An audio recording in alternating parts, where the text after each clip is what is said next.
This month, Streaming Things is brought to you by our super Patreon supporters, Chester Copperpot, Jade, Jillian Morgan, Aaron Layton, Andrew Gray, Casey McCain, Crystal Trujillo, Jen Robinson, John Collins, Kalesha Reaves, Kate, Kiki Newton, and Will Nash. Bow, you shits! The real war isn't between a few squabbling houses. It's between the living and the dead. Winter is coming. Why are all the gods such vicious cunts? Chaos isn't a pit. Chaos is a ladder. I am the shield that guards the realms of men. You know nothing, Jon Snow. I drink and I know things. You're the worst shit in the Seven Kingdoms! Death is the enemy. The first enemy and the last. Dracarys. I am the god of jits and wine. Welcome back. My name is Chris. I'm Andy. And I'm Steve. And this is Streaming Things, the first of its name. Long may it rain. Long may it rain. Hello. Lord Protector of the RSS feeds. Hello. If you're wondering what we do here, we like to get down on that hot D action. We do indeed. Like to And go this down on the hot D. is quite an episode for that moniker. This is where the hot D fully came out. I almost feel like this needs to be an after hours episode of the pod with how steamy this one was. I do want to say this in all seriousness. I'm feeling pretty goofy. I had the wrong pizza delivered. I'm a little slap happy, tired. Accidentally got a better pizza. I've got like tired energy right now, big tired energy. But look, this is a really good episode where this would be a really good episode for not three dudes to be talking about. For sure. I just want to say that 100%. up front. This would be a great time to have the perspective. And there always is. That is always the case. But I say now more than usual, it is tantamount that we should have a female perspective. We do not have that. So we will do our best. But also, we're just take everything we say with a grain of salt. We're goobers, but we mean well. But I just wanted to call attention to that. I mean, we're well aware of that, but we're covering the show, so we'll do our best. So if you can't tell, we'll be covering House of the Dragon episode 4, King of the Narrow Sea, in this episode. And if you're new to the show, welcome. We're a hoot and holler, as we say here in Kentucky, and a hoot and holler near the holler. Indeed. Yep. And our Belgian listeners might not know what a holler is. Just Google it. Yeah, you'll find it. Holler, Kentucky. Holler if you find it. So the structure of this episode is such that we'll talk about our overall thoughts about the episode, and then one at a time, just what our experience was, what our overall thoughts are. And then we'll go to a scene by scene breakdown of the episode. After that, we'll go to a segment that we call Dragon Eggs. And then we'll talk about different lore tidbits, maybe allusions to Game of Thrones or the books in general in that section that we found, if any. And then we'll talk about our Valyrian Steels, our top 3 favorite moments of the episode. Go around the room. And then finally, the show. Indeed. We'll close it out with the Mummer's Dragon segment, where we talk about our favorite performance of the episode. A fun pun about the mummers. So much fun. And actually, in this episode, there was some mummers. There were several mummers. So that is fun. So many. We also have a brand new segment that we just debuted last week called A Song of Errors and Corrections. You have a few, Steve. I do have a few. This segment, guys, is if in the previous episode, so last week, if we said some things that maybe we weren't sure of, or maybe we got wrong. So outright wrong. We use this time to come out and clear the air, as it were, and say what exactly I have been wrong before. And I'm here to say we weren't wrong about anything. Aha! I just did some following up on some questions we had about last episode. So Tywin Lannister has been confirmed he is on the small council. He is the master of ships in Lord Corlys Valerian's absence. Oh, that's right. He was so angry he left the council. Indeed. The old guy that we were wondering who he was like, yeah, second of his name. Yeah, and that dude. That is Hobart Hightower. That is Otto's brother. The actual lord. He is the actual lord of Old Town. Indeed. And then this really isn't anything. This isn't a correction. I just thought it was kind of interesting when I was doing research. The guy who plays Tywin's brother, the other Lannister, Jason Lannister, he is played by an actor named Jefferson Hall. He has appeared in Game of Thrones before.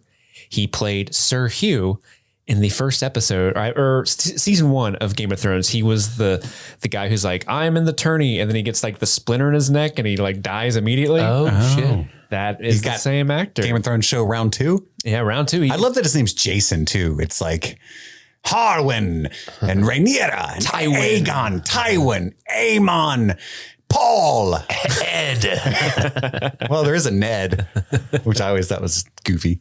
That's goofy. It's like they added an N for the shortened version. It should be Ed. It'll make no sense. Ed, Neddy. But that are all so the two brothers are different actors. The twins, the Lannisters. Yeah, they're 2 different actors. They look so much alike. And twins. They cast really well. Mm-hmm. Absolutely. Well cast, those Lannister boys. Let's dive right in. So let's talk about our overall thoughts on episode 4. Steve, what you thinking, my guy? How was that? Because we just finished watching it. We haven't spoken.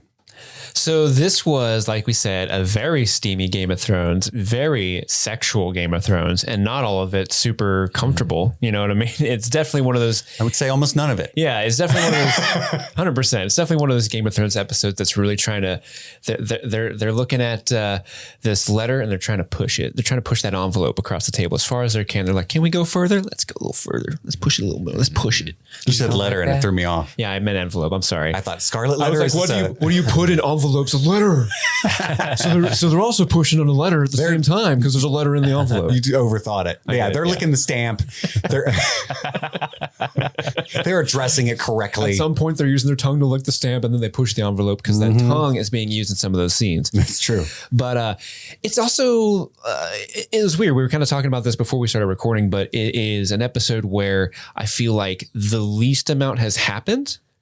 But at the same time, the most has happened in terms of like, this is the episode where everything is like really flipping on its head. Like we're really getting the dynamics and relationships and character motivations and where characters are in the world has been upended. It is completely different now. But this episode did less with the scripting and dialogue that everyone knows and loves so much about Game of Thrones and House of Dragon now. And it really did a lot more visual storytelling. And it really just kind of sat in scenes and allowed the characters to kind of exist in the world and kind of be in the gross, dank, sticky, if we're honest, rooms of King's Landing and bed chambers abound. And there were dead rats, naked people, dick sucking, and open sores on bodies. It was everything you could possibly have. Andy, what did you think? I liked it a lot. As you said, it was pretty steamy, but that's half of the allure of Game of Thrones. Often for a lot of people, myself included, I want action and I want steam, and this was one of the steam episodes. Although it did have some pretty wicked, awesome action at the very start of the episode. That was dope. Obviously, as you guys have already alluded to, it was pretty uncomfortable at times, and I think intentionally so.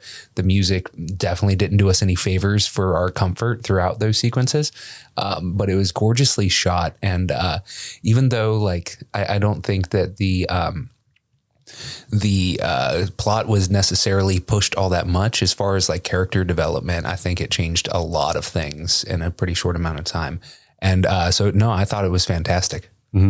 I agree. I think this was a phenomenal episode, a home run, in my opinion. And I think a lot of the stuff, and again, that's why I prefaced it at the beginning, and I hope you guys recall that as we talk for the next hour.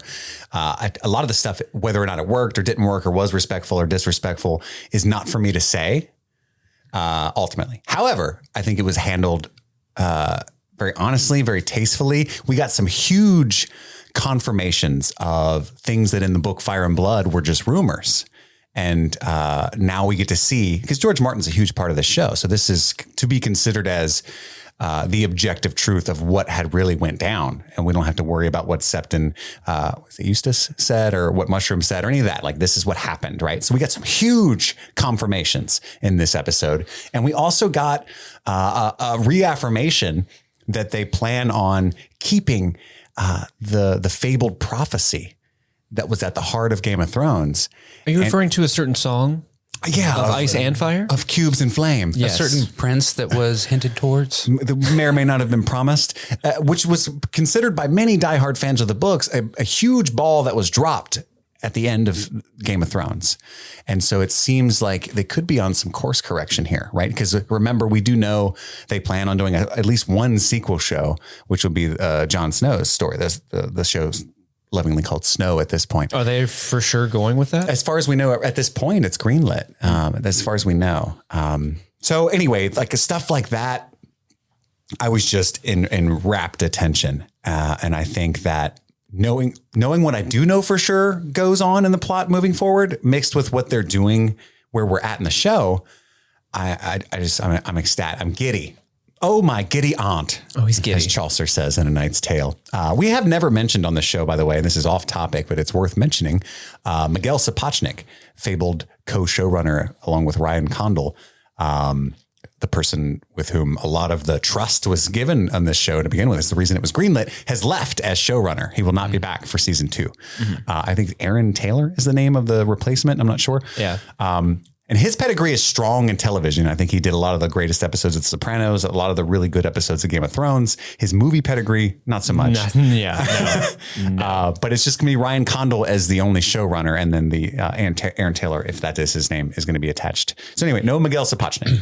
He's just said he doesn't want to be in the Game of Thrones universe anymore, which is fair. He's been there for many, many years. Been around for a while. I'll do it. I'm just throwing that out there. I know a lot of HBO execs. I will take it. I will take the ring to HBO. Fired for mixing metaphors. Yep. Immediately. Anyway, wanted to mention that. So let's dive right in. I'm really excited to talk about this. I'm terrified to talk about this, but I'm excited to talk about this. The show opens right away.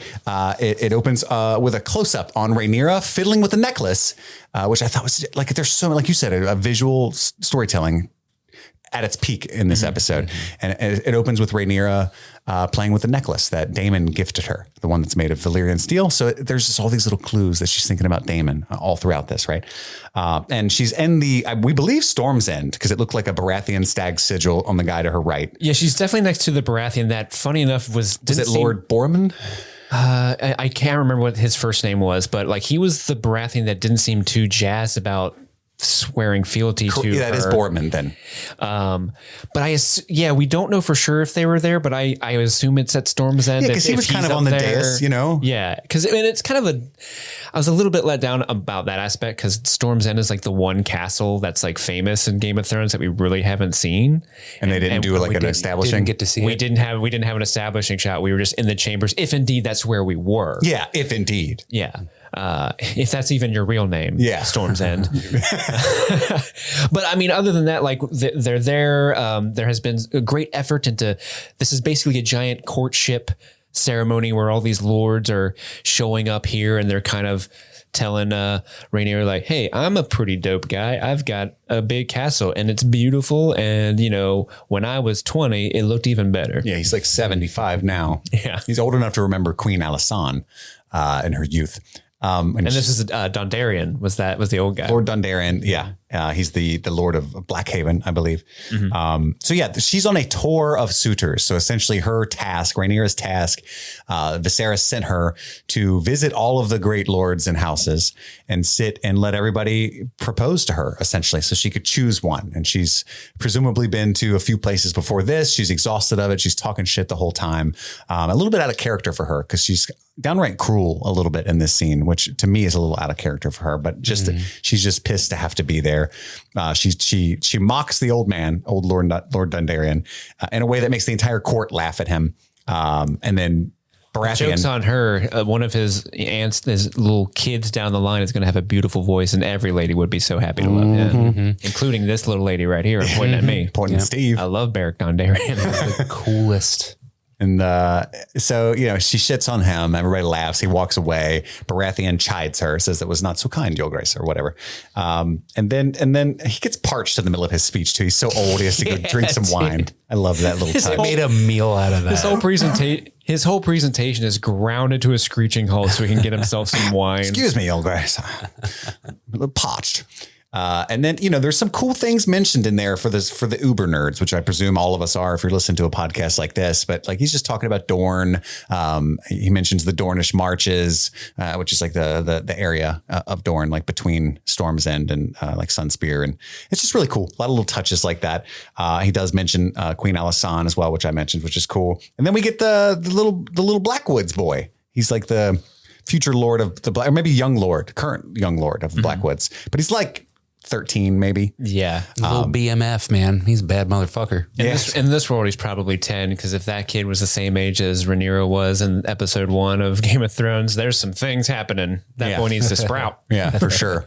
Yeah, so he's maybe like 10. He's like he's really little. Like a Lyanna, you know what I mean? Yeah. Lyanna Mormont. So anyway, he answered the call. He proposes next, and she goes from an old man to a young boy, and now she's super pissed. And there's like I think it was a Lannister. I thought I saw a lion on his tunic, but I could be wrong. It looked like it, but I couldn't tell. But I'd be surprised if they let a Lannister die that way without a whole bunch of tumult. I thought he was wearing like a black and yellow tunic, which I don't know. Which would be Baratheon, right? Aren't they black and yellow? They are, but I mean, it could be a lesser house. He's definitely as well. not a stag. Yeah, it wasn't a stag for sure. But I mean, so I don't know. I don't know what it is. He's an asshole is what he is. So he's back there, heckling the entire process. He gave me a good laugh. And, the young boy's like, I'm going to... She's got dragons, you dumb cunt. Yeah. He offered to protect her, even though he was so young. And that was the guy's response. Everybody laughs, including Rhaenyra, which is what I thought was a little out of character for her. She was like, I could grow to like this guy. Yeah. Talking about the heckler. And then the young lord, the young Blackwood lord, draws his sword. And at that point, Rhaenyra stands up, looks at her Kingsguard. Well, he calls him a coward. That's right. The heckler. And then she says, we're leaving. And they start sword fighting in the background as she's leaving. And then off camera, fucking stabs him. Like the young boy kills the Lannister, or whoever that is. The adult presumably. man. Yeah. Brutally kills him. It was awesome. Yeah, really cool. He falls to the ground. He's like spits up more blood, and there's people like rushing to him, like, "Oh no, my lord, he lost a fight with a child." That's really embarrassing. I mean, I can't make fun of this guy because I would definitely be that guy if I lived in Game of Thrones. I would be beat by a child mercilessly. The dumb cunt stabbed him. Yeah, and I would be yelling that at children constantly too. Oh, you dumb cunt! Yeah, we're allowed to say that because it's historically accurate. Yes, that's an inside joke. Everybody keeps defending the show, saying it's historically accurate. Then someone else inevitably calls it the obvious. Like, it's got dragons. What the fuck are you talking about? You know what I mean? And then after this scene, it cuts to them on a boat heading back to King's Landing. And then the boat gets knocked by Caraxes. The big red noodly boy. Big red noodly boy. I love him. Oh, no, where that Rhaenyra's on that boat, I'm guessing. He was just coming to say hi. Yeah. Hello. A wacky, waveable, inflatable, arm flailing dragon. Just hi. Hi. I love this scene because there's so much like a visual detail throughout this episode, and like Rhaenyra gets knocked into I don't know if that was starboard or aft. I believe that was port. Was it port? Yeah. Was it port and aft, starboard, and I don't know. She hits the side of the boat. I think starboard is right and port is left. Okay, and then fore and aft is the front and back. Boaters, write in to streamingthingspod@gmail.com. Boaters. She hits her head. People who ride boats. Okay, gotcha. Schooners. So she hits her head. She's obviously in a lot of pain. She's confused. A fucking dragon just hit her boat. But she realizes that it's Caraxes. And you see that little smirk because Daemon's returning, right? It's just a small touch. But so it's like, but that's huge. Even in that moment with her anxiety and fear and pain, and she's still able to experience that, there's got to be some deep love there. It's got to be some deep affection at least, right? And I love the idea of Daemon on Caraxes. He's like, I bet that's Rhaenyra's boat. Ha ha ha ha. This will be fun. You're right. He's totally the type of person that would know for a fact that she's on there and be like, ha, fuck don't fall over. Hope you don't die. And then we cut to Viserys holding court expectantly for the return of Daemon, his brother, who's been gone for years. And we should say another year has passed since episode 3. So 3 years have passed since he sent Daemon away. And Viserys is holding court. Everybody's whispering, and it's Daemon. It's fucking Daemon. Oh my God. He cut his hair. Holy shit. Showed up with a haircut and a crown. I hate the haircut. No, I kind of like it. Like you can hear him whispering. And, you know how people talk. Yeah. Oh, for sure. Like when Steve shaved his beard. That's how people were. Yeah. Here comes Steve. He should grow a beard back. God damn it. Daemon arrives and Rhaenyra rushes to see him as well. He's got his hair cut, as you all said. He's wearing like a driftwood crown. He's been crowned King of the Narrow Sea, the titular King of the Narrow Sea, for his victory on the Stepstones against the Triarchy Corsairs. Fucking love this shit, dude. Triarchy Corsairs. That's what he said, my guy. And he walks up holding, was it like the weapon of the crab feeder, I presume? Yeah, I think that's the hammer he was using to nail people to the posts. Oh, you're right. And so Graham McTavish is alarmed as Lord of the Kingsguard, right? He draws his sword And what's he points it? Have at you, sir. Have at you. Have at you, Longshanks. And Daemon very arrogantly pushes his chest up against the point of the sword with armor, though. Let's be clear. And I love when he throws the hammer. He's like, add it to the chair. Add it to the chair. So that's such a dope line because there's a lot of tension in that moment because he's got the crown. No one knows what he's doing there. And then when he goes, add it to the chair, it's like, oh no, he's still on our side. What if there's an awkward like hammer sticking out of one of the arms of the chair in the next episode? And Viserys cuts his hand on it and he's like, damn it, 4 more fingers. Even the blunt hammer cuts me on this donded chair. Edit that into the seasons of Game of Thrones, like the little hammer sticking out the side and the back. Yeah. So then everybody's kind of alarmed that he styled himself king of the narrow sea, but then he says, my loyalty and crown are your, and the stepstones are yours, your grace. He bows before the king. He bends the knee. And there's a really interesting detail in this scene that I loved because Viserys is ailing, right? In the books, after the throne cuts him, he never sits on it again, which is like hugely ominous to the people. I haven't seen Viserys sit on it for sure yet. Since the cutting of the first episode either. But anywhoozle, he's definitely... That's a good point. He sat on his dragon wood chair during the hunt, but I can't recall him sitting on the throne. Yeah. So he's kind of scared of it now and he's ill fit to sit it. But in this episode, each episode, he's more and more decrepit, more and more ailing. He's missing the fingers in the last episode, but he's using fucking Blackfire, the ancestral sword of Aegon the Conqueror. It's like the symbol of the power of the Targaryens, and they made him use it for a cane, essentially. And that's 100% a detail that they did on purpose. It's like he's leaning everything he can on this reputation, but he's also simultaneously ruining it, right? And I just thought that was a fucking great, especially approaching the strength and the cocksure Daemon Targaryen, right?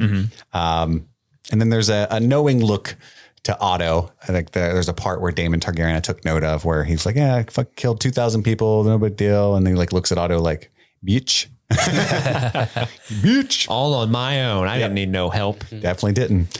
And then they hug. Yeah, then he embraces him. And there's all this tension. You can tell that all of the small folk and lords and ladies that are watching are like, we don't know what's going to happen. We're terrified. We're kind of rooting for Daemon. I don't know how I feel about this, I don't know about that haircut, but still, he's pretty cool. I like it, actually. I'm not sure. It's really that's got to be very forward thinking, that haircut. It's growing on me. You know what I mean? Like he went straight 90210.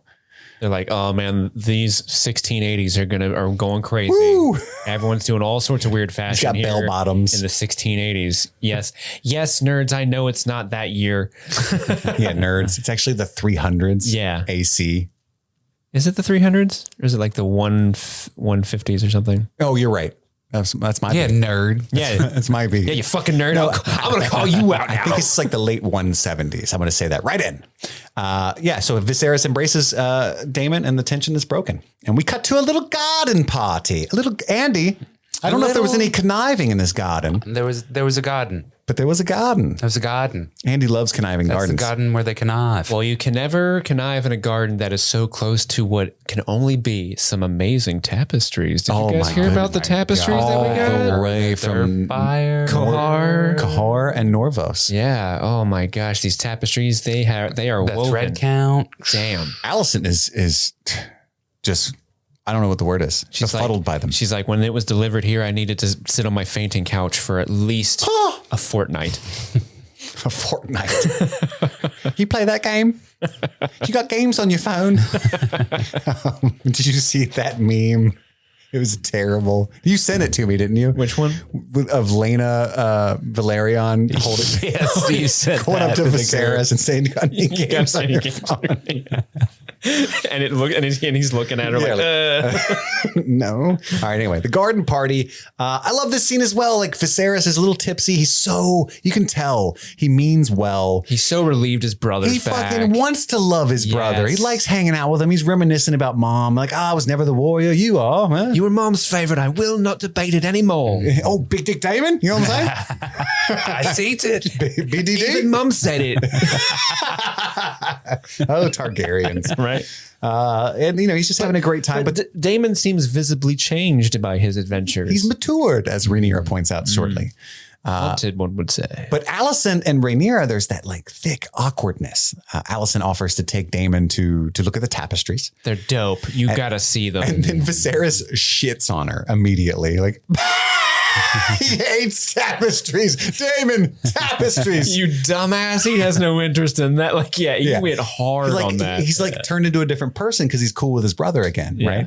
And she's like, oh my God. And then Rhaenyra, to both of our shock at least, probably Andy, but he was quieter about it. But I heard Steve audibly went, because Rhaenyra came to Alicent's defense and tried to save her embarrassment and said, I would like to see the tapestries. That's the first olive branch that she's extended in 4 years now. But the reason I reacted was she came up and said, like, I would like to see the tapestries alone. And I was like, fuck, girl. I thought you were given that olive branch. And then she snatched it away. She snatched it away, but then she didn't know. She like threw a crumb. She went and sat on, she didn't even go to the tapestries. She sat on the fainting couch in the garden as if to say, come here, Alicent. I didn't read that as pulling back the olive branch at all. Like she said, I'd like to see the tapestries. And then the king was like, well, don't withhold yourself. Yeah. I heard she got offended and Alicent didn't take the branch quick enough. So she was like, alone then. That's how I read it as well.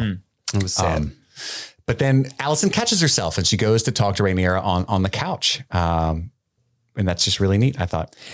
Yeah, there was a really good line they talk about how her tour, what did you call it, Chris? The tour of Suitors.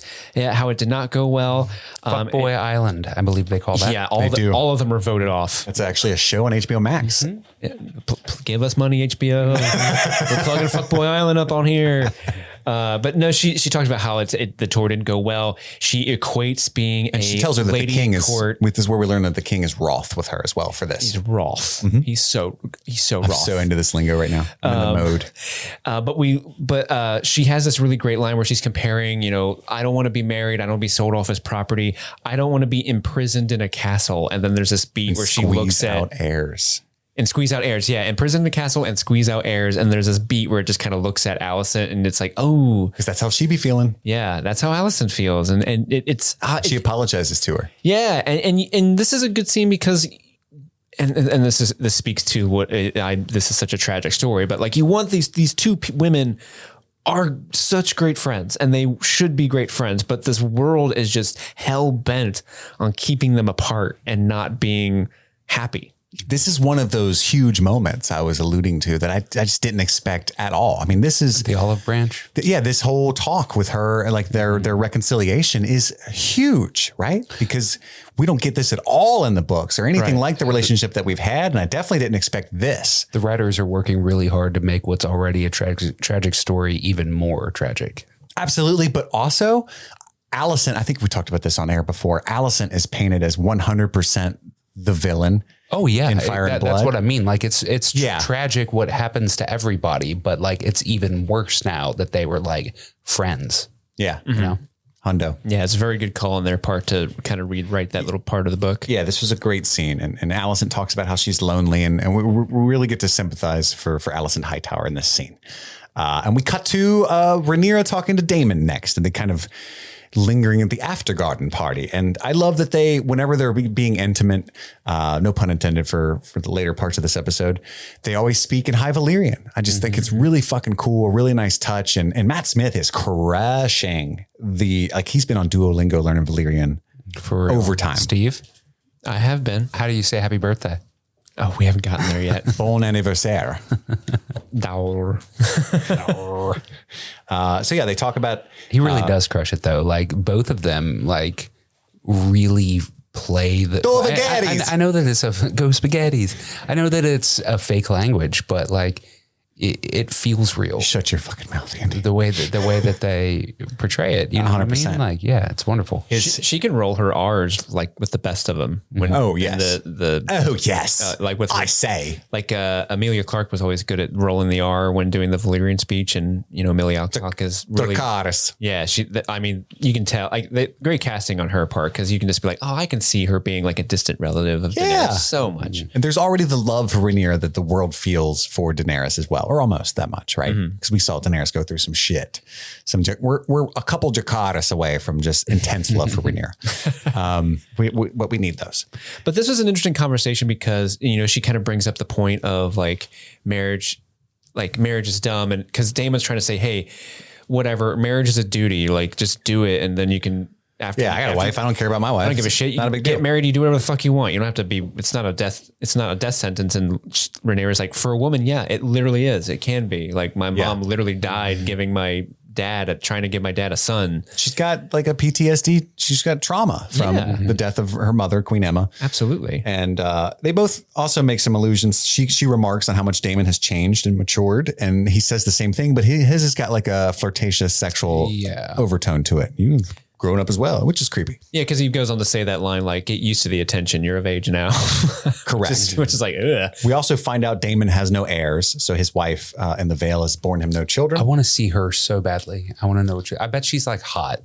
And it's just like, he's like, oh, my bronze bitch, because like he was forced to marry her and stuff. Yeah, he's just a very headstrong, shallow, often terrible person, but he has complicated good sides too. And in fact, in this scene, I think he actually gives her some really good advice in a rare Daemon moment, right? Like you can't, that was a terrible tragedy that happened to your mother, but you can't let that rule the rest of your life. You know, you're going to protect yourself by doing that, but you're also going to, withhold a lot of life's joy. And basically he's Mark Twain in this moment, right? Love like you've never been hurt. Dance like nobody's watching. Work like you don't need the money. Doesn't apply to this particular situation, but yeah, they're already rich. That's the full sitch. And I love how they're kind of setting up their relationship, even though, yes, it's weird. He's her uncle, right? Can we get past that? But getting beyond that, like, also, we should say we've all read Fire and Blood, and we don't intend to spoil this show for any non-book readers, but be wary.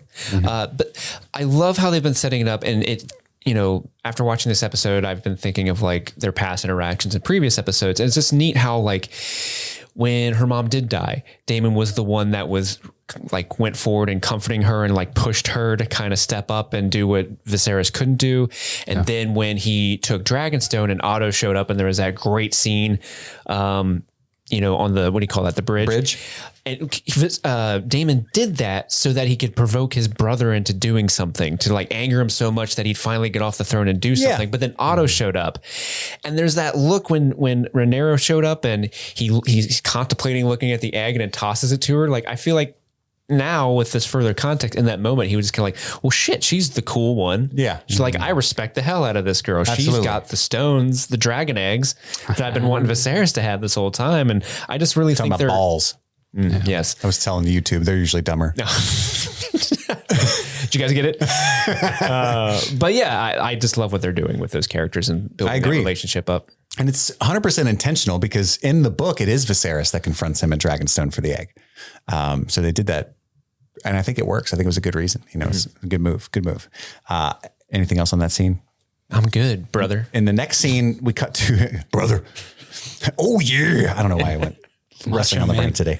We cut to the small council, and they're talking about Lord Corlys Valyrian and how he's still absent. He's still upset about his daughter Lena Valyrian not being married to King Viserys. And Viserys is like, he's not so pissed about that shit, is he? And everybody's like, yeah. Surely he's not still wroth. Pretty sure he is, my lord. I didn't have any games on my phone. Yeah.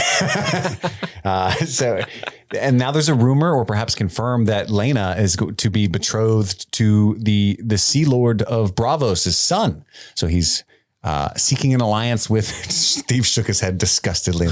That motherfucker. Sea Lord of Braavos. Are you kidding me? Sea Lord of Braavos. That guy. And so that's 6. They're worried in this world of 10s. That's 6. They're worried about the House Valyrian having an alliance with the Free Cities. And so they, approach again. Hey, we need to really get a union with House Valyrian, or if he does that, we're going to have a union with the Free Cities. And then Rhaenyra is like, oh my God. Did somebody say union? Is that Bernie Sanders? If you say it 3 times in a row, I appear. I know you only said it 2, but I got anxious. How'd you get here so quick? Didn't you take a bus? Yes. Public transportation is key. What house would be your favorite, Bernie Sanders? Oh, let me tell you something.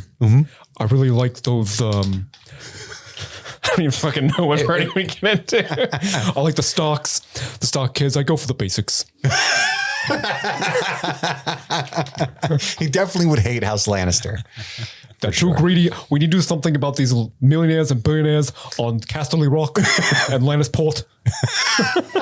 Ow, I have gas from the pizza and the laughters making it. I need milk of the poppy. Oh God. So then we cut to. Oh God. You're going to have a burst belly like Balon did. I am. I'm in pain. And we cut to Allison. And this is where, okay, so I mark every scene change in my notes, just so you all know. But every now and then that makes things more difficult for me because if they do quick cuts, then I sound like a madman. But I marked every cut. So we're going to do our best to paint a picture for you over the next 12 minutes or so. Good luck, buddy. So we cut to Allison holding a crying baby. And again, that tells so much. This is her life now, right? Like she's getting ridden by this postulated, disgusting king that she has no desire for, right? Mm-hmm. Just doing her duty and bouncing these babes, right? Now, in reality, she would have had a number of wet nurses do most of the raising of the children. But this scene was really good and visually telling she's not happy with her station, right? Or she's dutifully living her entire life, which is sad, right? Mm-hmm. And then we cut to... Good night, Sir Kristen. And Rhaenyra goes to her bedchamber. She starts to unpack a bag she didn't recognize and smell some clothes that probably aren't hers. She's like, what the hell is this? And we find out that it's Daemon's stinky travel clothes. And there's a message in there. It's like a map to the secret door in her bedroom. What? She didn't know about it. Oh, man, that's everything that everyone wants to find out is that their uncle knows about a secret door to their bedroom. If I had a nickel... Doom. I swear I'd have 2 nickels, but it's weird that it happened twice. And then she dresses up like Link from the Zelda games, which is, I guess that's what the message said. And then we hear a little Hyrule theme as she goes through the passageway. Hiya. Nailed it, Andy. Yeah, I nailed it. Thank you.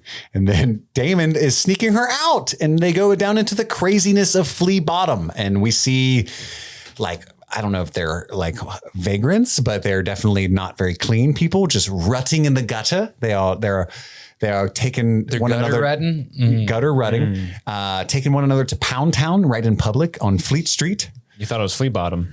Mm-mm. It's Bear Bottom. There's a lot of flea bottoms down there. That's true. I did like the wide shot where you see I don't know, is it a street, an alley that they're in that is like so... Diagon Alley. Diagon Alley that's so congested by people. There's a guy who's like doing a tightrope shtick, but like if you look in the bottom of the frame below the tightrope guy, there's just someone having a random heart attack on the street, and people are like, "Oh, this guy's dying. Get him out of the way." He has money. Like that's what I took out of that. Like, I loved it. We never get to see too much of Flea Bottom like this, right? Like we've seen Arya running around kind of being poor. Arya, being a poor, running around. Well, that was her whole just slumming it during that. But chasing cats and stuff. Right. But also like a little bit of she was like poor people. Yeah, selling game they got. That's why I own several cats. That's right. Thank you, Bernie, helping out. But also Cersei, like the shame, like that's the most we've seen in Flea Bottom. I really, really like this scene. It was so dynamic and it showed the chaos of this, like, this is why the gold cloaks were needed under Daemon's command, right? Stuff like this. This is a crazy little area, but she's having a great time. She's just wandering through with a little smirk and wonder, like, oh, they're over there snogging. That dude's got fiery hands. They're snogging without pants on. Oh, they got rat meat. Oh, let me get a bite of this rat meat. Yeah. And then we cut back. If you guys ever find yourself in Flea Bottom, you gotta try the rat meat, okay? Right. It is a secret family recipe. Die for. And you want the one on the corner of Flea Bottom and 5th. You don't want the one by Flea Bottom and 6th. No, he overcharges. Yeah, that guy is a true dick. He doesn't use no cream fraiche. No. Cream fraiche? Cream fraiche. And then we cut back to briefly Alicent cleaning King Viserys's festering wounds that are now going up his arm and his back. And so this is just juxtaposition is what it's called, right? Like the free Rhaenyra roaming and smirking and seeing all the craziness. They're banging in the gutters. This is a good time. And then dutiful Queen Alicent just scrubbing the pus off of her old husband. Soon to be late. Yeah, old husbands. She should have called Maester Marty B. He could have helped her out with all those terrible wounds. He could. What a terrible wound. What a terrible wound. Excuse me. I'm going to give you some milk of the papa. Clear that right out. Have you been sitting on that one for a minute? I don't like milk of the papa. I've said that before on the show. Have you? Okay. In the shout outs, and my reaction was the same to you. I was like, milk of the papa. Let me change that. I don't like it, but I'm leaning into it now. Yeah, I don't like it either. We cut back to Rhaenyra and Daemon, and they're watching some mummers. Mummers being very disrespectful. This is the kind of stuff that Queen Cersei would have killed these people over, right? A treasonous production about who's going to rule the throne when Viserys dies. And they're making fun of Rhaenyra a lot. They're also not too kind to the 3-year-old Aegon potential either, nor are they Daemon, but they rag on Rhaenyra the most. They even like made like a rope cock and balls that he pulled out of his breeches at one point. As you do. As supposed to be Aegon's cock and balls, made it weirder. Yeah. Boo the girl. And this is Daemon teaching her a lesson, right? And she's like, well, fuck them. And he's like, actually, it's very important. If you're going to rule here, you got to know what the people. And I like that about Daemon. Like he's got a lot of really, really, really, really bad qualities. Can't stress that enough. But also, he's very cunning. But at the same time, he realizes he's a man of the people. Like he's out amongst them, right? Which is why people love him so much. Like he's at the whorehouse with them. You know what I mean? A lesser king merely pays for the brothel. Daemon, he's a leader. He doesn't just boss. He's a leader. He's out in front the brothel. He gets in the brothel, and what's the first thing he does? Takes his hood off because them's the people. He starts the orgy. Like he's the crazy one. Then everyone else joins in eventually, but he's the trendsetter. He also stops orgies in their tracks so he can make a speech. Orgies are called Targaryen Thanksgivings in this world. I told you. That's a solid joke. They don't know what that is. And then she takes, I guess that was like the rat meat or some interesting snack morsel. And she's used to being a princess. So she just grabs it. And then another lesson from him. He's like, 4 coppers, street rat. We pay for our pleasures here. And for some reason she throws it and runs. Money. Or maybe she heard street rat and she went, but it's a fun game to her. But I thought that was awesome that he was like, pay for that shit, yo. But she didn't bring any money. She's like, you didn't tell me that in the map. That wasn't part of the deal. She said, put beanie on. Neff hat, check. Step 1, beanie. Yeah, Neff hat, check. Shoes with many, many laces. Step 2, done. Don't freak out when you read step 4. Step 4, there's a secret door to your bedroom that I know about. Step 5, no, it's not weird. Step 6. What if she looked at where it's not weird? What if she looked at the spot on the map and you just saw his eye like, hello. Hello. Come on. How long have you been there? Many years. Far too long. Many years. So then on that note, let's cut to our plugs. You can email the show at any time. We have a huge mailbag episode coming in soon because we're about halfway through both Rings of the Power and House of the Dragon. So probably next week. Yeah, I know I keep saying Wednesday. that. It'll definitely be next Wednesday because we'll be at the halfway point for both shows. Yeah. So you heard it from the man, Steve himself. So email in your thoughts and questions to streamingthingspod@gmail.com regarding Hot D and Rings of Power. Also, you can follow us on Twitter at StreamThingPod. That's at StreamThingPod. You can follow me, Chris, at Movies Are Therapy. Steve? At SteveMay13. And Andy? At Andy Most Days. Indeed, indeed, indeed. And you can also go to our Patreon and perhaps support us at patreon.com/streamingthings. We have a plethora of benefits and rewards and tiers by which to support us and get different things for you as well. Like we just did an episode where someone forced us to watch the 1999 movie Mystery Men. And that's now a benefit of one of the tiers. And you can listen to that episode this Wednesday. That's right. So just a couple days from now. A couple days.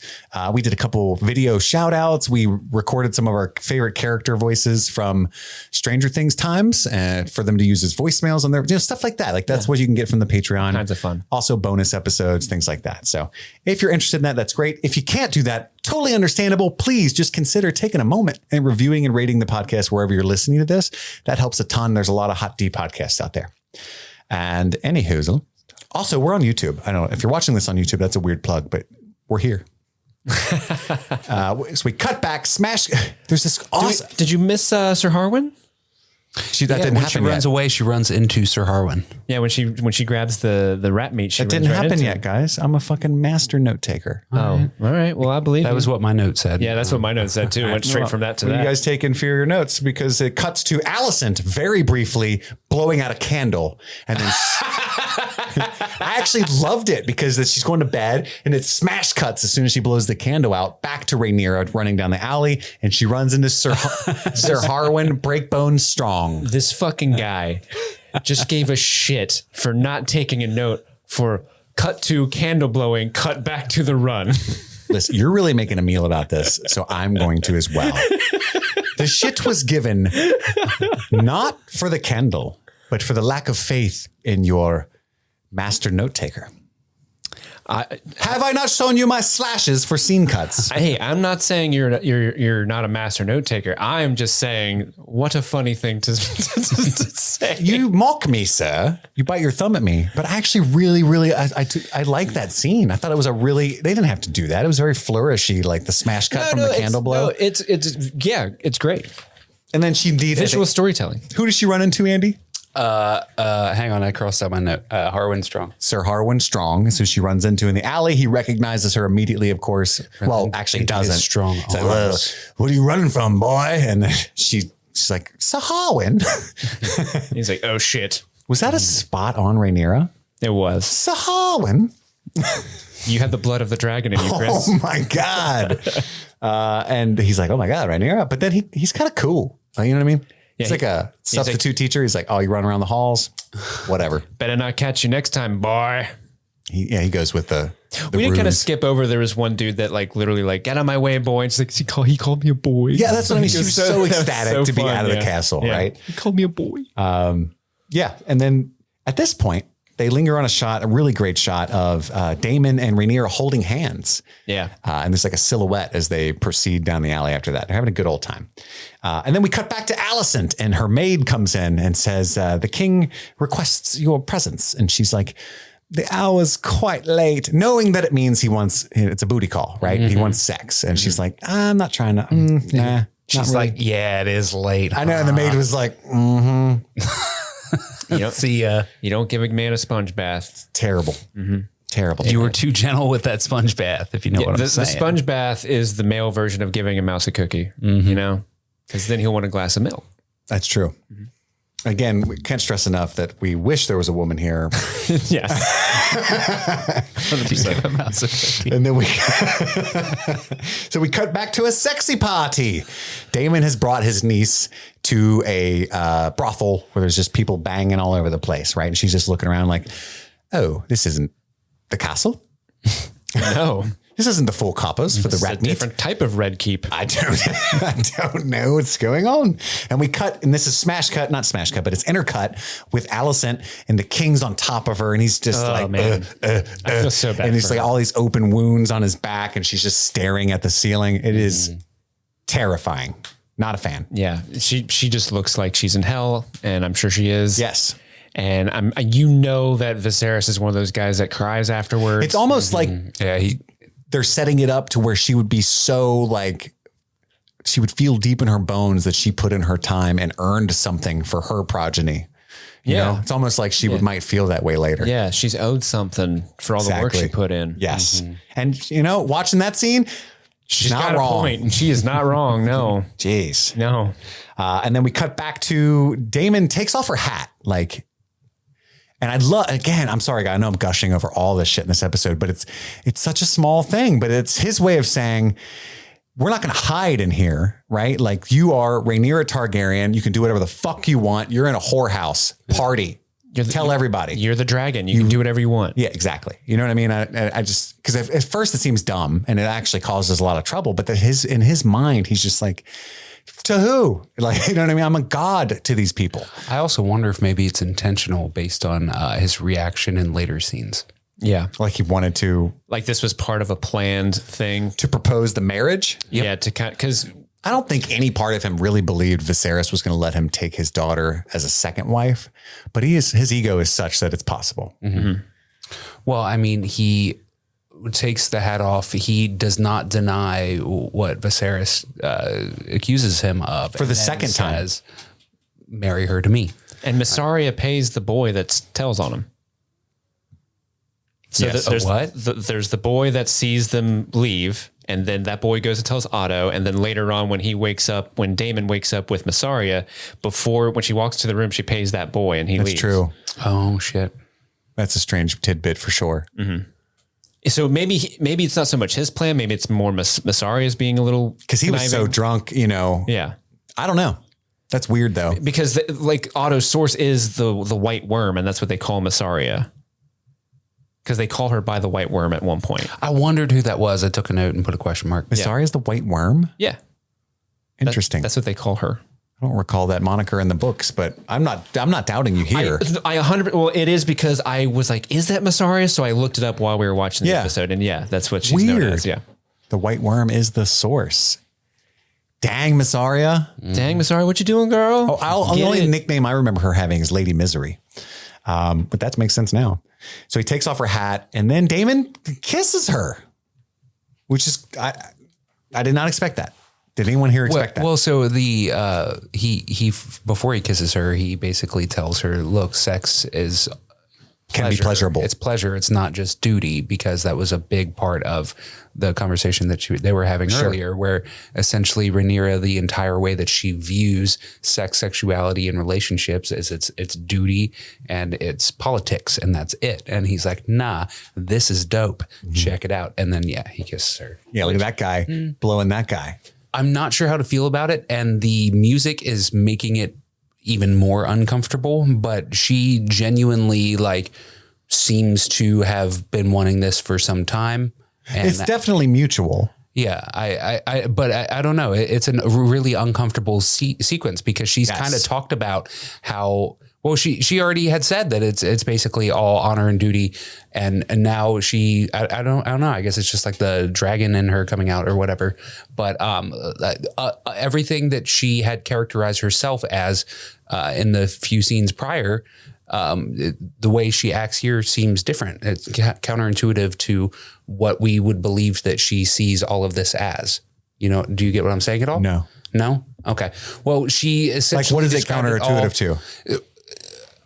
So she looks at relationships and any of this as being potential death to her, right? Isn't that exactly what she said to Damon? So her pursuing anything like that seems counterintuitive to what she had just described as her worldview. Well, she's not pursuing knowingly. She's all id in this scene. He has just walked her through 92 couples and orgies and triples and quadruples, writhing. And couples coming to you this fall on NBC. Yeah. I mean, there's BJ's, Cunnilingus, 69 and all kinds of shit. She's she's never seen anything like this, there's right? So she's with arms in them. She's very aroused and intrigued by everything that's going on. And he's also, there's a very dark element as well too, that he's her superior, her better, also her uncle, but you know what I mean? There's giving her alcohol and shit. Yeah. Some grooming and there's stuff. Grooming involved. Yeah. But also, she's all id is what I was trying to say. It's not like a conscious change of philosophy. It's she gives into it, right? This. Well, I think it's also a contrast between she rebels so hard about what you were just talking about, Andy, because it's not her choice. It's you have to do this because of this. And she feels that duty is what is the death of her mom. It's what's going to be the death of her. I guess that's but Damon's kind of offering her this no, it doesn't have to be that way. It could be your choice. This could be something that you choose to do, not duty bound and dictated to. Yeah, that's fair. And then there's he's teasing her. And I think his intention the entire time was to teach her this. And because he, with great restraint, doesn't proceed with, having sex with her. Right. Because he seems kind of angrily, that was with all of his willpower to not continue. That's why I was wondering, because we talked about it before, that it was part of this plan to get him to, ask Viserys for her hand. And I wonder if his plan was to actually go through it fully, but he realizes I actually kind of respect her more than that, or he kind of feels guilty in his weird way. I read it Steve's way too in that circumstance. I didn't think that it was fuck, I really want to do this, and then leaves. It was I do really want to do this, but it's because of her, not because of what my plan is, Sure. That's one way you could read it. Yeah. How did you read it?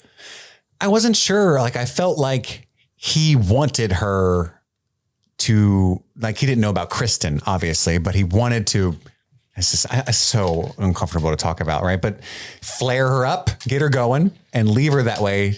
and let her find someone else was his intention, right? Like he knew that was going to happen. He knew she was going to finish it, and he wants her to be a fucking dragon and do whatever she wants. And yes, he does want to marry her because he wants the throne and stuff, but there's more to it than that. Like I think he does have a genuine love for her. Yeah. And I think he does have a genuine respect for her and thinks they would make a great power couple, you know, dragon power couple. Yeah. But I mean, there's a lot of complex stuff going on here. Like I also, very complex. When he's backing up and she's, you know, trying to kiss him more and he's teasing her or whatever's going on there, you can kind of read that as, and this is, again, I don't want to attribute anything like benevolent to this whole fucking situation. It's awkward, but he's letting her kind of make the choice. Like, you know what I mean? Like, do you want to continue?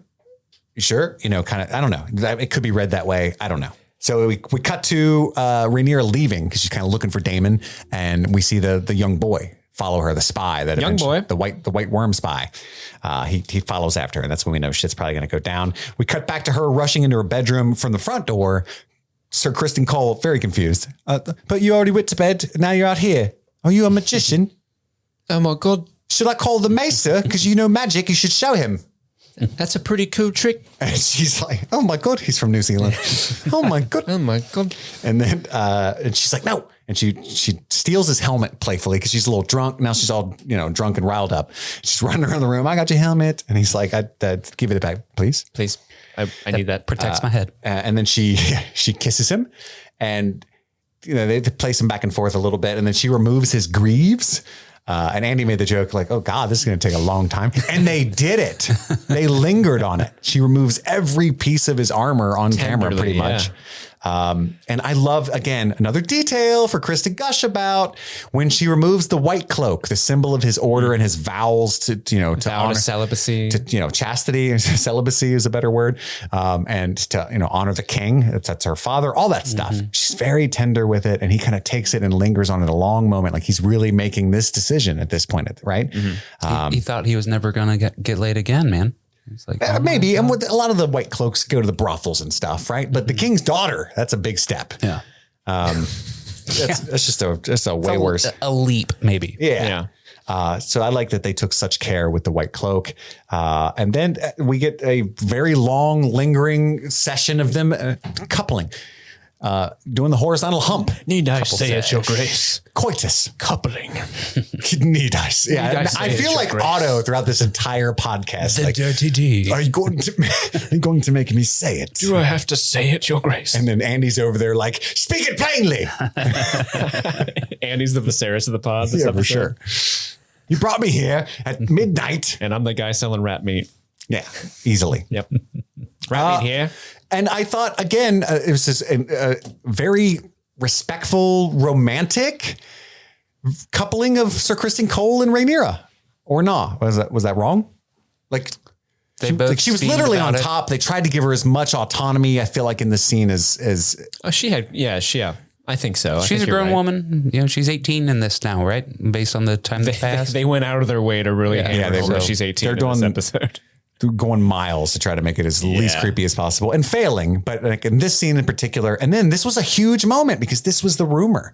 One of the many rumors in Fire and Blood, like that Sir Criston Cole was rumored to have slept with Princess Rhaenyra, right? And that's what Mushroom said. And everybody's like, Mushroom's always talking crazy, lascivious nonsense. And so the show is like, nah. They did. They fucked. They did. So I was shooketh at this development. And then we cut back to Otto. He wants a word, or he gets word from the White Worm. He's woken up to snitch on Rhaenyra. We cut back to what Steve was talking about earlier, Massaria and Daemon. He's all hungover, tries to give him some hair of the dog, and he just dumps it out. And apparently she had paid the boy spy. I didn't catch that. Yeah, I didn't catch that either. And her accent was a little better. You don't miss a trick, Steve. Yeah, Steve, don't miss no tricks. Yeah, her accent did change. It seemed like a little less like, what the fuck is she doing? There was a hint of it, but I liked it in this scene. What'd you think, Steve? I didn't notice a difference. Still hated it, you mean? No, I don't. Just ambivalent. I've never hated it. Yeah, I've been ambivalent towards it. Like, to me, she just sounds like it's French Jamaican. It's French Jamaican. A lot of people are like really upset by this accent, but at the same time, I don't really like. What is the problem, man? Yeah, I just don't have a problem with his accent. So that's good, man. That's good. It's real good. We cut back to Otto. Andy, what are you doing over there? Otto goes in to snitch on Rhaenyra to Viserys. And, Viserys is really not having it. He's like, what of it? I wrote what of it because I thought that was interesting. She was seen outside the keep in a brothel. And what of it? With Daemon, your grace. But he didn't care. Well, I mean, like... That's what I'm implying. Steve did the circle and the finger for the audio listeners. Must you say it, Christopher? Yes. Don't. They were coupling. We went a little Gandalf there for a second. Fool of a duke. Don't tempt me, Frodo.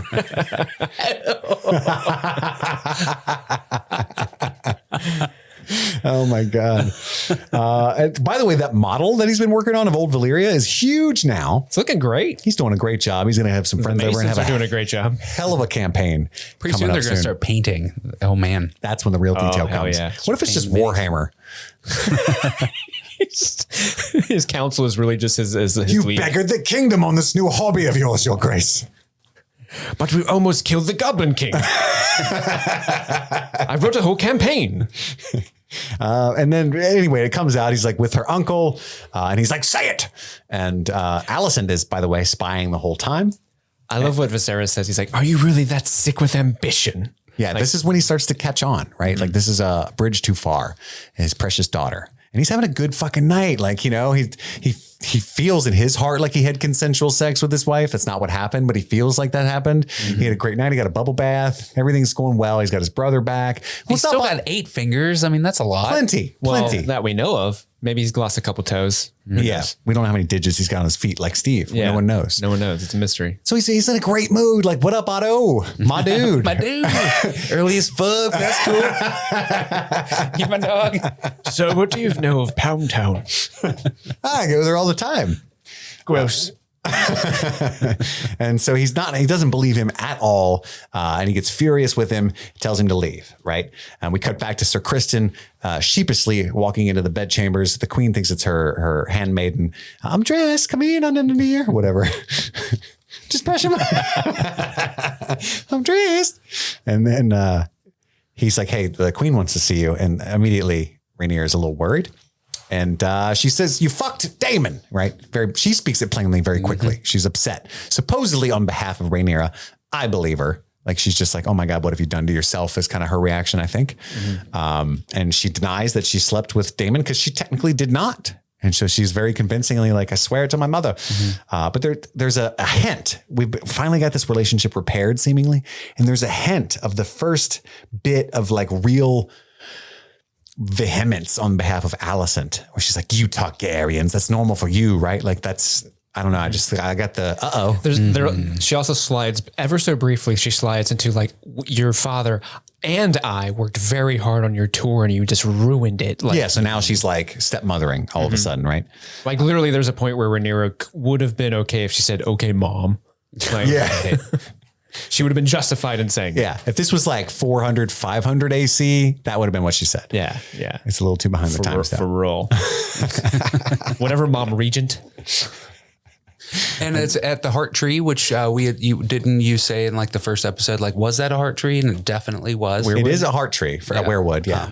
A listener, I think if it was in the Discord or in the email, but I really don't think there's supposed to be a full on God's wood with a heart tree in King's Landing. I could be wrong. I really fucking need to Google it. It would be a quick Google. I don't think there is one in Game of Thrones. That's in the books. Sure. Yeah. But someone was like, yeah, there is. Cause and I don't know. I have to check on that, but maybe by the end of the show. Yeah, there is, Chris. It's right there. It's in the background of the show. Oh, hello. It's been in like 3 episodes. Hello, tree. It talks. Hi, tree. Hi. And we cut to, she basically tells her version of it. Daemon kind of, pushed her down there and then left her and took off with a whore. And she says that you sullied yourself, right? We're used to the unsullied and now Rhaenyra is the sullied. So it's just more Game of Thrones illusions. Go spaghettis. Cut back to Daemon, mega hungover. Go spaghettis. And he's out of context. That's fucking great. He barges into. Now I know I have that power over you. I can just say "Go Spaghettis" at any point. Go Spaghettis. You I just can't say that. I can't not say it. He barges in. He's like stumbling through. He doesn't have his sword or anything. He's wearing like his shirt's untucked. He's like, man, dirty. Coming back to the keep. Yeah, crazy. And he gets hauled before the king by the king's guard. And he just lays there. Your presence. You got Graham McTavish coming in hot with that great voice. The king. My name is Graham. And you guys said as evidence of his plan earlier that he doesn't deny it, right? But I disagree that that's the smoking gun that you think it is, because he didn't deny saying that shit about the king's dead son in the brothel 4 years ago either, right? Like we're all meant to believe that he did say that, but he could have easily been like, no, I didn't. That'd be terrible, right? Like that's just not in his nature. If you're going to accuse me of some shit, like he has this air of like, it doesn't fucking matter to me what you think, king, peasant, anybody. So believe what you want to believe, right? Because he knows he did not have sex with Rhaenyra. And it would be such an easy thing to be like, no, I didn't. And I know you think he's starting shit because of that, but I think it's more like, what if I did, bro? Like you literally couldn't do shit if I did. What is this? What are you even talking about right now? You know what I mean? I think that's his attitude for everything. Oh, for sure. He's got a chip on his shoulder. I don't know. I don't know, man. But it's just frustrating because he just lays there. That could go either way. Just based on. I understand your all's point for sure. Yeah, like the heir, calling the child the heir for a day or whatever it was. Like he got called out on that by like a massive group of witnesses and stuff. And yeah, there was no like real recourse for him to deny it, and there was no reason for him to actively say, yeah, I did. Whereas this one, I don't know, this one felt conniving, but there's definitely a plan going on. There's definitely some sort of plan going on. Yeah. I totally missed the Massaria paying the spy for sure. Whether or not, Damon's involved with it, or if he's just kind of, or maybe he's trying to sully her name too. Yeah. Because he wants to be king. Well, and he uses this opportunity to ask Viserys, like, wed her to me, you know? Yeah. Why not? You already have a wife. But semantics. One last interesting thing I want to touch about very carefully on this scene is like Daemon in his own way is being a feminist in this scene, because Viserys says, he said at her age, we were at the whorehouse every day, just slaying it, you know? And he's like, yeah, but we're men. And he's like, it doesn't fucking matter. Who cares what she's doing? Like, you should tell everyone who has a problem with what she's doing that they can fuck off. They can fuck off somewhere or just take their head off. Like this, she's a dragon, you know? That too. So in his own way, I just thought it was interesting. Like he's actually pretty feminist standpoint there. Like it's no different than you and I at that age at the same brothel. Sex positive. It's hard to picture the king slaying in the whorehouse though. He was tearing it up for money. You think? They weren't. Yeah. When I had these two fingers. But I mean, Rhaenyra also sort of like Rhaenyra also has the same basic like argument against Viserys in their scene later on, where she's like, "What the hell? Like, it's okay if guys go and do this," and that persists to today. Like today, that's still an issue where people are like, "Oh my god!" In our universe, it is the same way. Yeah. A woman had sex before marriage. My god! But the guy, no big deal. He's killing it. He's killing it. Dude, my dude, bones, knuckles, my friend. Right. And it's so fucking stupid. Yes.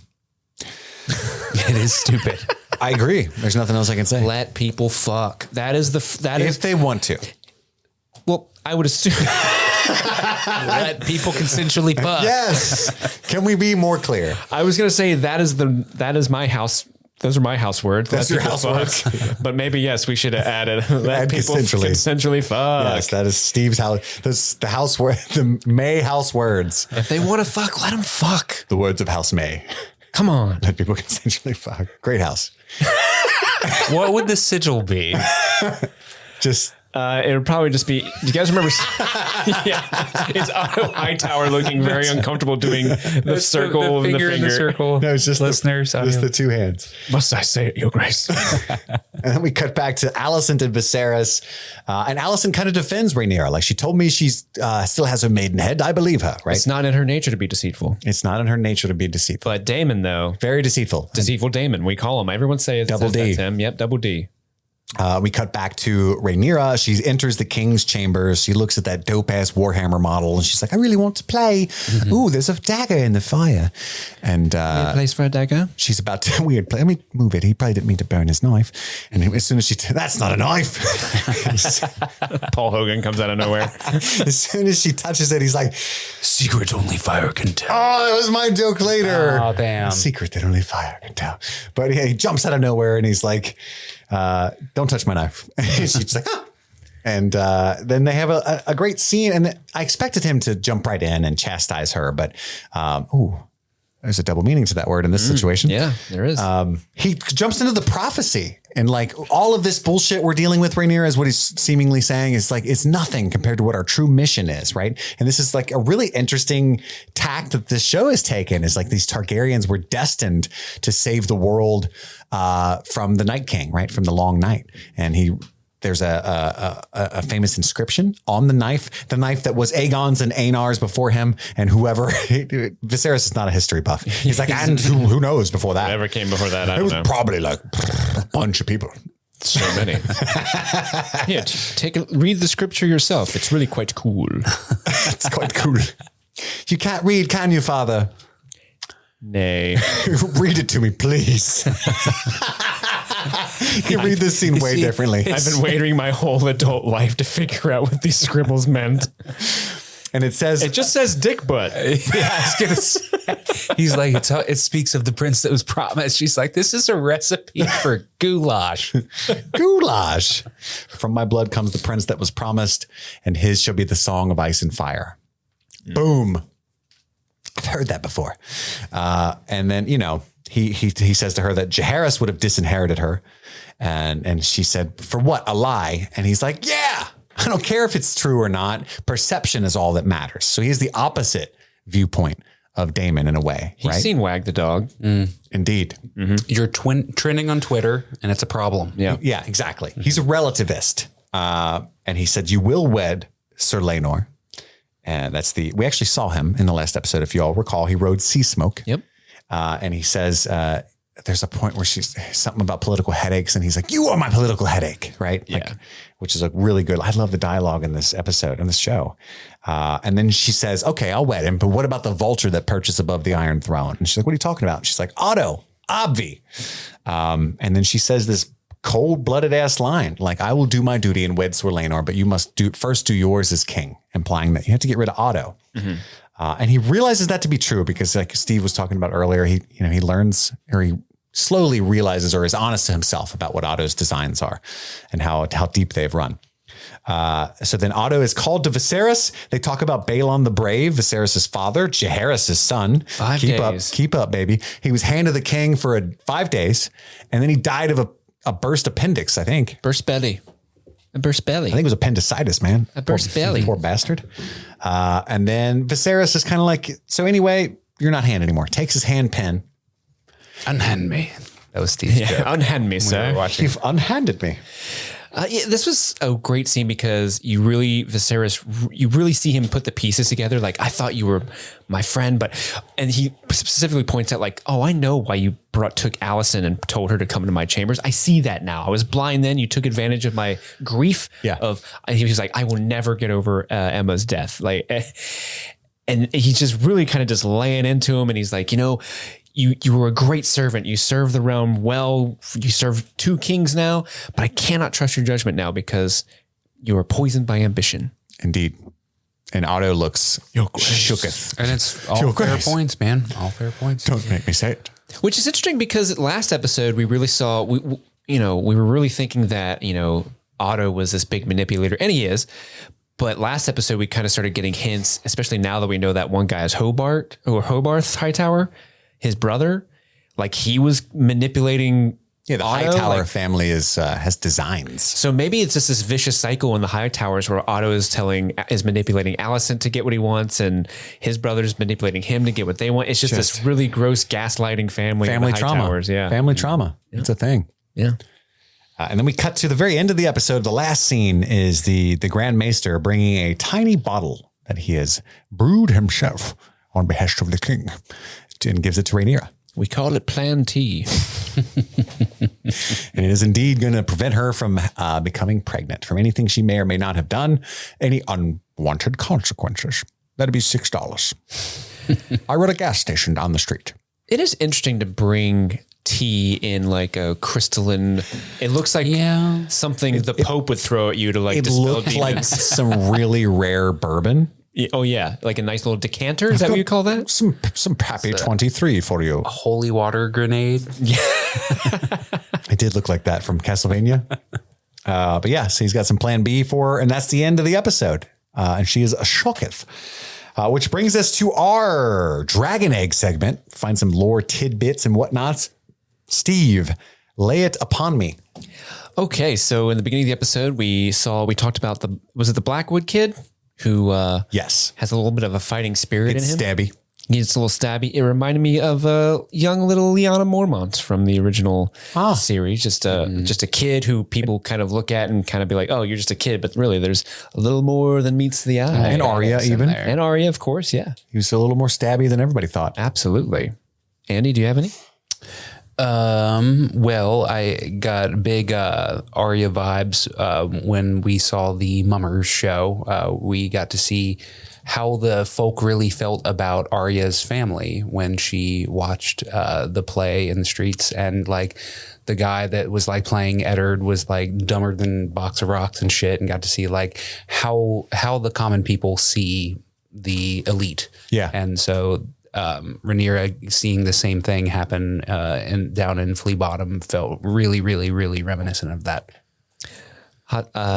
Anytime there are any sort of mummers or stage productions in the Game of Thrones universe, typically my least favorite part of Game of Thrones. Really? Yeah, I did not like. I know there are big fans of that stage performance in the Arya scene in the original series, but I hated it. I like just did not like that at all. It was just weird and like, yeah, I know the story. I've watched 6 seasons of this, and then this was also just kind of like I get it. It does serve a very functional, good storytelling purpose, but it's still kind of like. I don't ever like watching those type of plays in real life. So like watching them here, it's like watch a lot of mummers. Do you, Steve? So many mummers. You go to a Ren Fest. 2 stars on Yelp. He's never liked them. And he keeps going back. Yeah. He likes the snacks, the rat meat. Mm-hmm. It's good stuff, man. You put some cream fraiche on that shit. Cream fraiche. When she goes through the passage, I just thought it was cool to talk about for super nerd stuff. So those passages, Andy mentioned, like the one in her bedroom that she doesn't know about, right? Which is creepy, but that's how it was. King Maegor the Cruel had all those passages built. Then he murdered all of the stonemasons and carpenters that built the castle so that no one knew where they were, or they were useless to him if everybody knew about them. So there's labyrinthine passages that nobody knows about. And that's the same passage. I don't know whose room that is. I'm sure somebody smarter online is going to figure it out, but it might've been Tyrion's, but I think that's the exact passage that Varys, the spider, uses. And cause they go down to that room with Valyrian skull quite frequently. And she walks through that room. So I just thought that was neat. Nice. Maybe that's how Varys got Tyrion out of there. Yeah, I think so. In that little passage where Daemon's waiting, maybe. It's a good pull, man. Mm-hmm. Good pull. After he kills the Taiwan. The other ones I have, we kind of briefly talked about. We already talked about Balon's burst belly and the prince that was promised. So that's all I have. The pea that was peed. The pea that was peed. Andy, got any else? I just have Dondarrion with an exclamation point because I love Beric Dondarrion so much. And that was probably like his great grandfather that was trying to woo Rhaenyra, and that was fun. And then I had the Kingsguard cloak because I noticed the same like reverence that they bestowed on that cloak when they were disrobing. But we already talked about that. That was it for me. I just want to touch on a couple quick things. Like Andy was saying, like House Blackhaven, the Lord of Blackhaven is the first guy that spoke at the beginning. He's a Lord Dondarrion. But also it's worth mentioning, I believe, that Lord's steward is the father of Kristen Cole. They said that that's where he was from. Like he's just the steward of Blackhaven's son. And they are near Dorne, which is why he has that Dornish ancestry a little bit. We also mentioned the tapestries. Those came from Cahor and Norvos. Oh, those tapestries, you guys. Beautiful tapestries from Cahor and Norvos. Those are gorgeous. Two cities. There's like 3 colors. Yeah. There's so many colors in Cahor for sure. Those are 2 cities in Essos. They're near Volantis and Pentos, if I'm not mistaken, out that way where Daenerys gets just running around out there. So just thought it was neat to mention. Hope she picked up some tapestries while she was out there. And we said, cheap though. They said the word pyromancer. Viserys did at one point. And we of course know about those from their duds nowadays or in, King Joffrey's day, Queen Cersei's day. The dragon fire. Yeah. Wildfire. Yeah.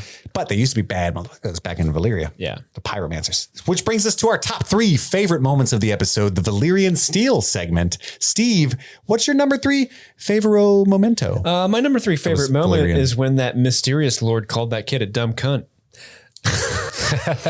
And the subsequent stabbiness of it. I just really, that was some fun little levity that you don't really see a lot in Game of Thrones. And it's just kind of fun to see jerks get their comeuppance, especially in Game of Thrones, because it happens so rarely. Cuntuppids, if you will. Yes. Yeah.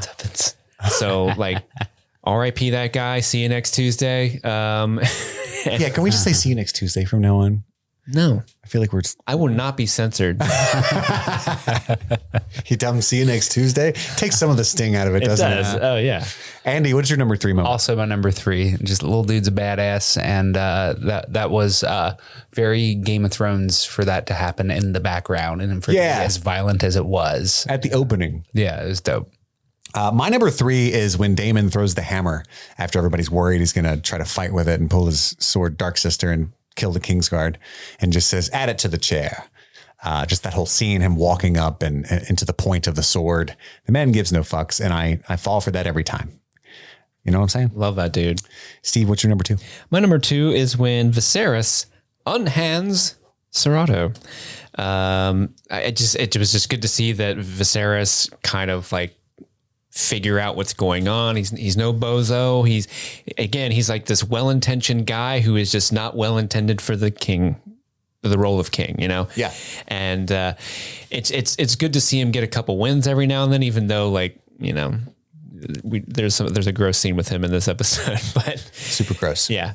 And it's also good that Otto gets a little bit of his comeuppance too. And I'm excited to see what they do with that character now that things are boiling up, man. Yeah. Now that he's not whispering in the king's ear from now on, what's he going to do? What's going to happen? Not to be dramatic, but we have 6 episodes left and things are boiling up. I think they're going to slow down with the time jumps now, I would imagine.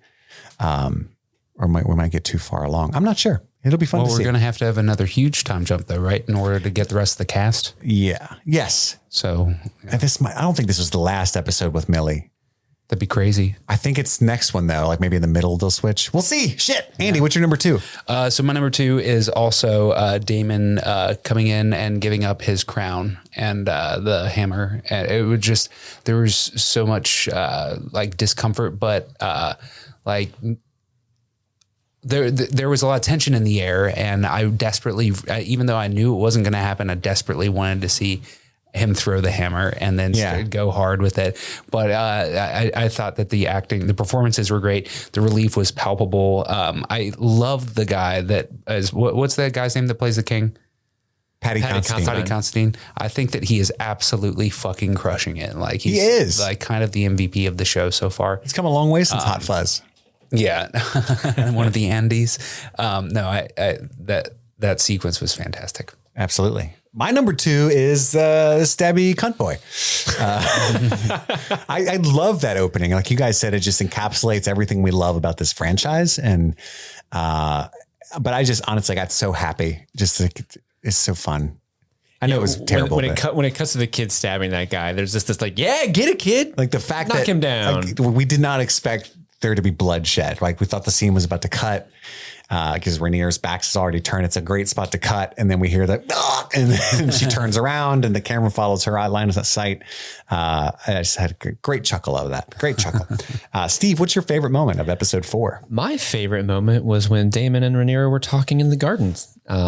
Nice quiet moment. I love, like you mentioned earlier, they're talking in Valyrian almost the entire time. It's like like a 2 minute to 3 minute long straight of just Valyrian talk. And it was really, really cool. And both actors are crushing it on the show. And it was just great to have like a scene with them, just them kind of acting. And, you know, Damon's a little different and she's a little different. And, you know, they're kind of maneuvering around each other in that way. And, you know, it's not quite garden conniving, Andy, but it's a good example of the great Game of Thrones dialogue scenes. Garden's position. Yeah.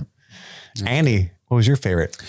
So my number one is Damon and Rhaenyra walking around Flea Bottom and getting to see all the fun stuff happening, the people banging, the drunk dude, the dude walking the tightrope. She looked like she's just having so much fun. And when she like runs and gets grabbed by Sir Harwin, she's like, oh my God, he called me a boy. And like when she grabs the food and throws it at the guy and runs and stuff, like it was just fun to get to see that aspect of the world, but to get to see this character who, you know, has been stuck in these stuffy, awful places her entire life, to get to go run around for a minute and have fun. And then it leads into like the orgy and stuff that gets uncomfortable, but I'm leaning more towards the levity aspect that happens. Yeah, I mean, it's all a great sequence. I agree with you. That's sort of my number one as well. It's going to seem weird, but my specific number one is Rhaenyra and Sir Criston Cole, that scene in her bedchambers. Specifically, I think it is a monumental event as a fan of Fire and Blood. But also I thought it was handled with such care in the details, like when he sets aside the white cloak and looks at it for a long time. And it is like you guys said, like not a whole lot happens in this episode, but I would argue the most that has happened in any of the episodes so far, because we also, the fact that it was juxtaposed with the misery of Alicent's existence and her marriage to Viserys, is what I love so much about it, because those two young friends came back together so briefly. And I feel like it was like an hourglass shape. Like they separated over the marriage and they met like, oh, we're friends again. And they immediately separated and never to meet again. Right. Is the way I feel like happened, because they both made decisions and took, do you understand what I'm trying to say? Like they both, this is where they pivoted in life. Like Rhaenyra just took a hard pivot down a direction in life in this episode. And I thought that they gave that decision the care that it required. I thought it was huge, which brings us to the final segment, the Mummer's Dragon, our favorite performance of the episode. Steve, who are you going to give it to, and why is it Paddy Considine? It's not Paddy Considine. It's not. No. I always try to guess Steve. I mean, he's always on the short list, if we're being honest, because he's amazing. No, it's Millie. Millie, this is her episode, right? This is the first episode of the series, I think, that is like hers to command, right? And she really rises up to the challenge and crushes it. I mean, from the utter frustration you see in her face when she's kind of like arguing with her father about how unfair the world is for women. And then, you know, when she's sitting on the fainting couch with Alicent in the beginning, and you kind of see the tender first steps into potentially, hopefully rebuilding that relationship. She and then also the mirth and joy of her going through Flea Bottom and having so much fun there, and then so much mirth. The turn of no Roth, all mirth. And then the uncomfortable turn of like her kind of discovering her sexuality in a way, and like how that it is kind of an uncomfortable scene to watch because of the context of those two's relationship. But like, you know, she really kind of expressed all the different complicated emotions that someone going through that would experience. And it was just so awesome to see her really kind of grab this episode by the horns and really go at it. And she crushed it. So I'm so happy for her. Absolutely. Andy. Also, Millie's horn grabbing. Mm-hmm. She crushed it. Millie Alcock is my choice as well. And I don't know why I thought that was like a hot take. I just, the way you explained it to you, it's definitely not. It was absolutely her. So many of the threads that have been established for her character coming to some sort of not conclusion, but some sort of like next chapter. Yes, not just with her change of direction with her friend, but with her dad, with herself, with the people that are protecting her. Like in a lot of ways, this was like the next step for this character, and Millie was up to the task. She crushed it. Absolutely agree. I think she's the MVP of the episode. I loved this episode. Cannot wait for episode 5. I hope you all are enjoying it as well. Thank you for tuning in along with us. Again, this episode is also on YouTube if you're ever curious to watch us do the thing and hang out with us very soon. You'll have one more episode of our regular coverage. So next Monday will be the next Hot D episode, but then the Wednesday after that will be our mailbag episode. Yes. So be sure to write in. We will be recording that mailbag episode Sunday. So if you have a different take on something or just a different anything, questions, concerns, or, just your own thoughts on anything that we've talked about, please write them in and we'll read them out on the show and make a meal of it. Write them in by, let's say end of day Saturday. So if you get that in, you have a chance that your email will appear on our mailbag. That would be the 17th. Yes. Here's the mail. Indeed. All right. That's all the time we have for right now. My name is Chris. I'm Andy. And I'm Steve. And this was Streaming Things. Happy streaming.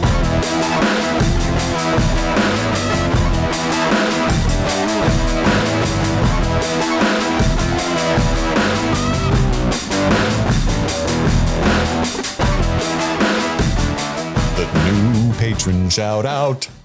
Thank you for your patronage. You have a beautiful voice. I don't think I do. Aw. It's pretty good. Don't be so hard on yourself, buddy. 8 out of 10. 8 out of 10 would smash. Well, we're doing patron shout outs differently this time, guys. We're going to do them once a month, and this recording will last the entire month. But in this month, we will go over the new patrons that sign up for the month and also the patrons who upgraded their tiers that month as well. Are you excited to find out the cool people that did such a thing? I'm very excited. All right. So let me introduce to you our brand new patrons for the Try Before You Deny tier. It's Aaron Layton and Crystal Trujillo. Woo! Hi, friends. In the Marty P VIP tier, it's Josh and Anna. Marty B. What did I say? Marty P. Oh, Marty B, excuse me. How fucking dare you? I've been here for how long and you don't know my name. The entire time, sir. You've given me a terrible wound. What if Marty B's like a Marty P, man? Well, our new chocolate pudding producers, we have Alex Fisher, Brittany Deck, Enver Psycho. I hope I'm pronouncing that right. I'm surely not. Probably not, man. Jen L, Jess R, Mandy Spears, Shannon Myers, and Zach Suthers. Thank you all so much. Thank you, friend. Thanks for chachos. And our final new patron in the Friends Don't Lie tier, we have Colin P. Frost. Thank you, Colleen. Another P, man. Thank you so much. Now we go into the upgrades. That's the road less traveled, man. These are the people that gave us money before, and we thought, hey, what about more money for these guys? Because they're just so giving and full of mirth. Mirth, all of it. These people upgraded to the Try Before You Deny tier. Try before you deny, man. Andrew Gray, Jen Robinson, Casey McCain, John Collins, Kalesha Reaves, Kate, Kiki, and Will Nash. Thank you, guys. Thanks, guys. And then these people upgraded to the Marty B VIP section. Thank you, A. Wells, Adam Horn, Adam Raymond, Arcade Shenanigans, Barb, Caleb Jeter, Carmelita Valdez McCoy. I love saying your name fully, Carmelita, because it's so cool. Chloe Richardson, Cindy Miller Ray, Elizabeth Hubbard, Enza, Jimmy Gadd, John Madden, like the John Madden. Isn't he dead? Yes. Well, he's dead, but he's on the cover of Madden 23. And now he's here to write X's and circles over footage of football players. Thank you, Jadinglage. Thank you, Jadinglage Morgus. Thank you, Katie Blair. Kayla Higgins. It's just me. The French Oak. Thank you, Lisa L. Marcus Mills, Michelle Moore, Nick Nolte, Nicole Cassis, Paula Garcia, Sean Callahan, Stephanie Pagalis, Suzanne Rode, and Sydney Day. Thank you all so much. Thank you. Merci beaucoup. And good night.